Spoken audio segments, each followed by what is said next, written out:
A win for Uber and Lyft. The two ride hailing companies narrowly avoided shutting down their services in California, though this relief will be temporary. The appeals court judge granted the businesses until October 13th to come up with a plan for converting their drivers to employees. Let's bring in Alexandrea Ravenelle, UNC Assistant Professor and author of Hustle and Gig, to hash out these details. Alexandria, good to see you this morning. Were you surprised by the 11th hour decision there in California? Good to see you too, Alexis. I actually was a little surprised. We thought that we were very close to having the courts and the laws kind of hold these workers to being treated as W-2 employees. And once again, Uber and Lyft have kind of scooted through by the skin of their teeth, if you will, and been able to kind of just keep delaying on treating their workers fairly.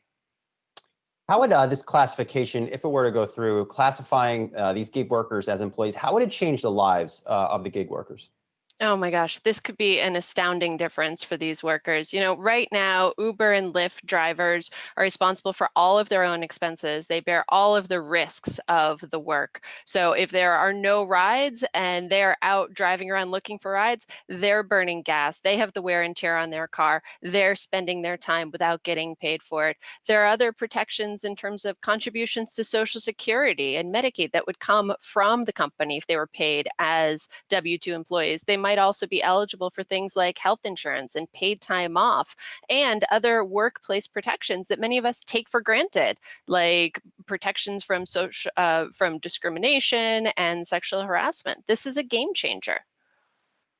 Lyft, Alexandria, is urging people of California to support the Proposition 22 ballot measure that keeps workers in the gig economy as independent contractors. They want to put that proposition up for vote in November. If it comes to that, what are you expecting? How do you think people will vote? I am optimistic that the people will realize what's going on, that they are being used by the company to exploit fellow workers. At the same time, we've seen Uber and Lyft do things like this before, this sort of astroturf grassroots organizing.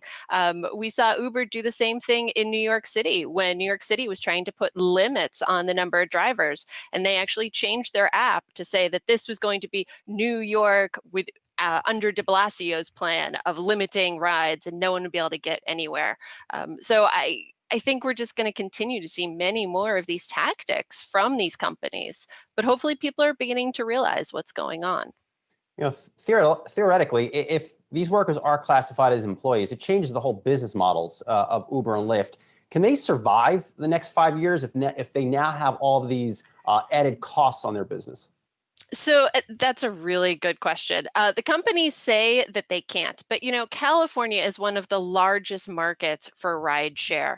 And so I think even if Uber and Lyft end up pulling out of California, we'll see other companies that will step in to fill that hole and that will be classifying their workers as W-2 employees. It's a little problematic that you've created a business where your entire plan is essentially built on taking advantage of workers and not paying them a sufficient wage or protecting them in any way.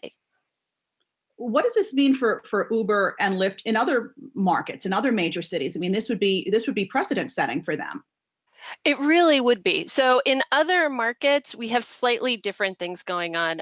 In New York and Illinois and in New Jersey, we've also had some attention paid to doing things similar to AB5. In New York, many drivers are already full-time drivers because they have to follow the same requirements as yellow cab drivers, taxi cab drivers. So we might see that the restrictions on them are kind of just a return to the way taxi driving used to be. But it will be interesting to see what the impact is in New Jersey or in Illinois, places where many people might only drive part-time for Uber as opposed to doing, or Lyft, as opposed to doing it as a full-time job. Yeah, lots more to come on this story. Alexandria Ravenelle, UNC Assistant Professor. Thanks for being with us. Have a great weekend. Thanks, you too.